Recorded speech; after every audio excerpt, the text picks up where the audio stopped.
Chers amis, bonsoir. Je retravaille un petit peu avant d'aller me coucher. Il se trouve que je viens d'aller voir une vidéo où Marine Le Pen était face à Manuel Valls. Alors déjà, je crois qu'il y a un titre dans le... Il y a une erreur dans l'intitulé de la vidéo. C'est Manuel Valls ridiculise Marine Le Pen et pas l'inverse. C'est vraiment le sentiment que j'ai eu moi personnellement. Enfin bref, c'est injuste. Je remarque qu'on trouve de nouveau des titres de vidéos, Marine Le Pen met la fessée, etc. C'est petit, c'est assez pitoyable en tout cas. Enfin bref. Alors, elle a un ton extrêmement... Je pense qu'il y a des humoristes qui doivent être assez tentés d'en faire la caricature, et vraiment pas à son avantage, mais il y a un côté indéniablement flic au sens le plus péjoratif. Hein. Mais la fessée, c'est marrant parce que comment dire, c'est profondément, c'est une attitude profondément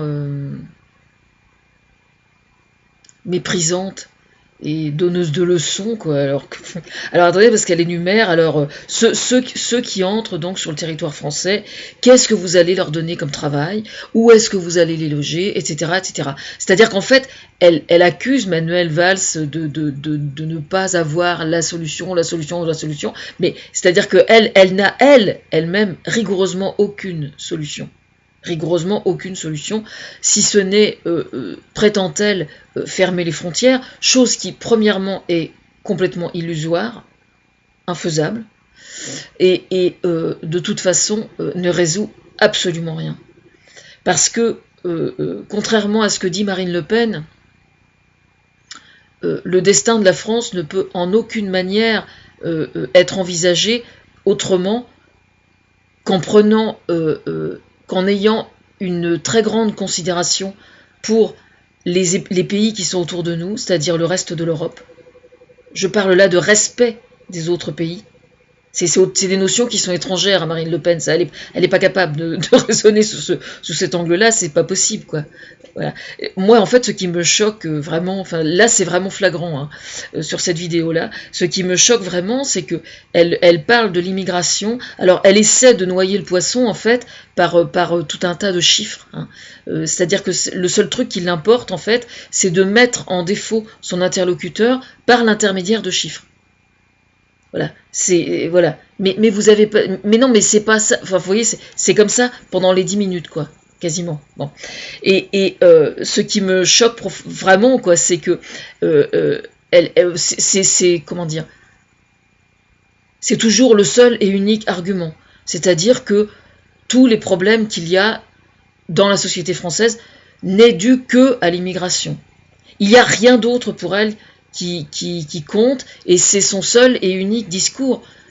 Et elle est absolument incapable de jouer un autre refrain, de chanter un autre refrain que celui-là. C'est terrible d'ailleurs d'utiliser cette expression « chanter un refrain » pour une femme politique comme elle. C'est quand même insulter la chanson et insulter la musique que de prétendre ça. Donc je ne rejouerai pas ce refrain-là, pour le coup. Donc elle essaie de nous faire croire que c'est dû à ça.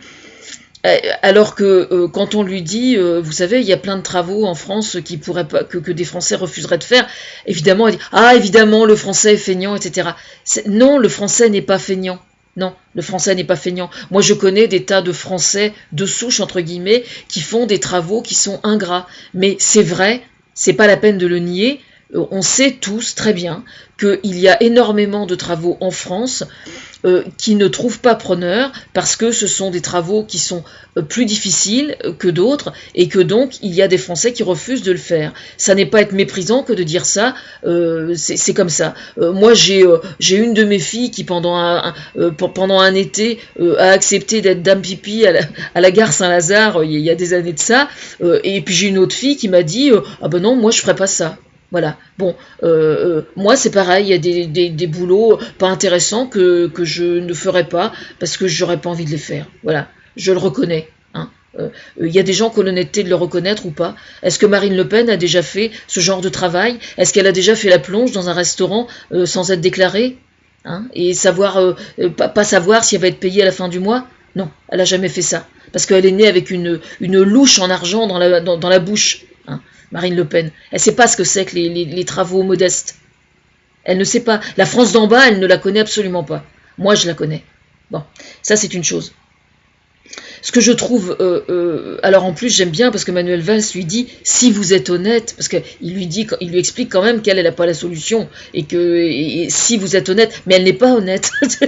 Marine Le Pen n'est pas honnête, hein, parce qu'il y a quand même cette histoire avant les municipales. Je suis désolée d'en revenir là, mais il y a quand même cette histoire de Florian Philippot. Ok, bon, il a porté plainte contre Closer, les juges lui ont donné raison sur le principe, c'est vrai. C'est tout à fait vrai que le journal ne devait pas porter atteinte à sa vie privée.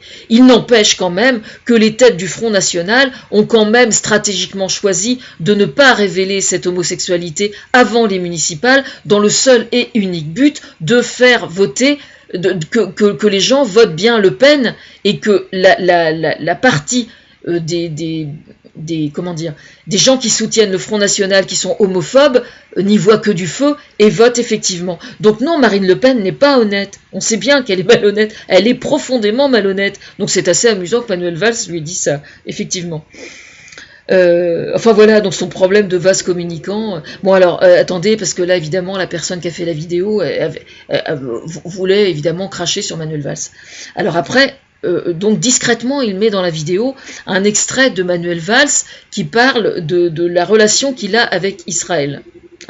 Bon, il se trouve que l'épouse de Manuel Valls doit avoir des origines juives, je suppose.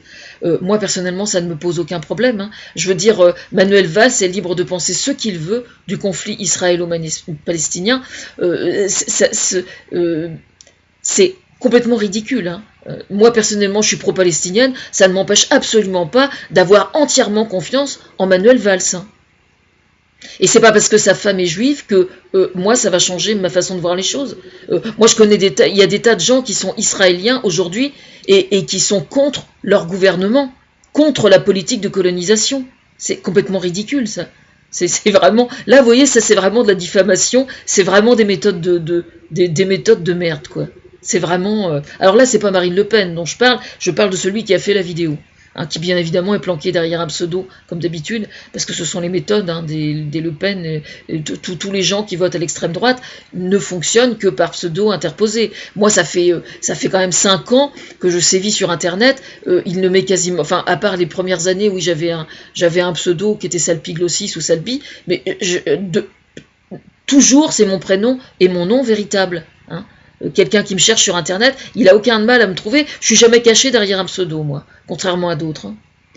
Voilà. Alors ensuite, elle parle de René Cassin, qui est donc à l'origine dont elle cite certaines phrases au sujet de la préférence nationale. Alors, je tiens juste à signaler que c'était en 1951. Donc on était en période... donc c'était donc avant la guerre d'Algérie, hein. D'accord ? La guerre d'Algérie étant au début des années 60, au moment où moi je suis née. Je le sais parce que mon oncle était parti faire la guerre d'Algérie et j'ai été baptisée, il était mon parrain par procuration. Voilà. Donc c'était avant la guerre d'Algérie. René Cassin, je ne sais pas quand est-ce que ce monsieur est mort, mais il a parler de la préférence nationale dans un contexte politique qui était complètement différent de celui qu'on a aujourd'hui. Hein. Peut-être que René Cassin, il aurait complètement modifié son fusil d'épaule, il aurait complètement changé son fusil d'épaule 10 ans après, 20 ans après, 30 ans après. On ne sait absolument pas. Et Marine Le Pen n'est pas plus intelligente qu'une autre. Elle n'est pas plus... je veux dire, personne ne peut savoir de quelle façon on évolue politiquement. On peut être parfaitement de bonne foi et avoir des théories à un moment donné, et puis la donne changeant, on évolue dans sa façon d'envisager les problèmes et de proposer des solutions, ce qui est tout à fait cohérent. Hein. Dans un village, par exemple, avec ce qui se passe dans le Pas-de-Calais en ce moment, il y a des gens, par exemple, qui supportaient relativement facilement d'avoir des immigrés, et puis qui vont supporter moins bien parce que le taux d'émigrés devient plus important, et c'est parfaitement humain. Ça ne veut pas dire qu'ils ont raison, mais je comprends parfaitement, moi, qu'ils raisonnent de cette façon-là. Si vous avez 10 personnes qui frappent à votre porte parce qu'ils sont en train de mourir de faim devant votre maison, comment est-ce que vous réagissez? Est-ce que vous les considérez comme des êtres humains à qui il faut tendre la main pour essayer de trouver une solution, ou est-ce que vous faites comme s'il y avait personne? Parce qu'il est là, moi, le gros problème. Ce que je vois dans la totalité de cette vidéo, c'est que Marine Le Pen parle des immigrés absolument pas comme si c'était des êtres humains. Ça me choque profondément. Elle est parfaitement déshumanisée politiquement, cette femme-là. Et ça, je trouve ça... C'est-à-dire que c'est une femme qui ne parle politique que sur le plan stratégique. Elle est complètement dépourvue de la moindre émotion, du moindre sentiment. Elle est complètement glaciale. Moi, personnellement, quand je suis comme ça, je ferme mon ordinateur et je tricote. Je fais pas de politique. On n'a pas les mêmes valeurs, décidément. Ça, c'est le moins qu'on puisse dire. Voilà. Alors ensuite, attendez, parce que là, ça devient intéressant. Là, ça devient carrément croustillant. Elle parle du MEDEF. Alors, le MEDEF, je tiens juste à rappeler que c'est une organisation qui regroupe les patrons. D'accord ? Donc c'est pas facile d'avoir des bonnes relations avec la MEDEF, parce qu'évidemment, pour certains, ils ont quand même tendance à envisager leur rôle un peu trop selon des schémas qui font partie d'une économie qui fait plus référence au passé qu'au présent et à l'avenir. Et donc ça, c'est un problème quand même. Mais ne nous éparpillons pas. Les droits des travailleurs, c'est une chose. Il y a des gens qui sont morts pour ça, pour les acquérir, et il n'est pas question qu'on les laisse filer comme ça.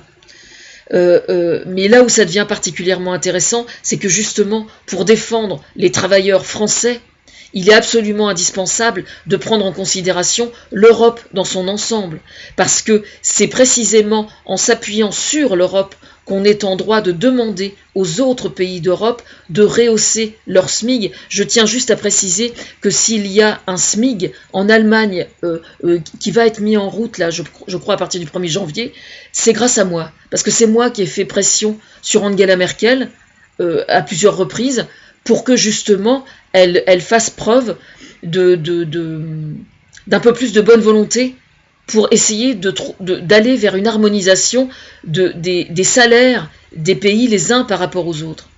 Et avoir une harmonisation au niveau des conditions de travail et au niveau des salaires sur la totalité de l'Europe, il n'est pas question que tout le monde soit payé systématiquement le même prix, parce que ce serait irréalisable sur un court terme, bien évidemment. Mais on doit tendre vers ça. Et ça, ce sont des choses qui se règlent au niveau européen. Donc au niveau européen, c'est-à-dire complètement aux antipodes des politiques de Marine Le Pen, parce que Marine Le Pen, elle ne parle que de la France, mais elle occulte entièrement le fait qu'on soit effectivement dépendant des autres pays. Et on n'est pas dépendant de façon... comment dire ? On n'est pas dépendant parce que la loi nous impose l'Europe. On est dépendant... comment dire ? Sous l'éclairage du libre-échange, justement. C'est là le piège. C'est-à-dire que si jamais on ne fait rien, on subit tous les mauvais côtés de l'Europe, qui du coup est parfaitement anarchique, puisqu'il n'y a rien pour la réguler. Je vais simplement donner des exemples extrêmement précis.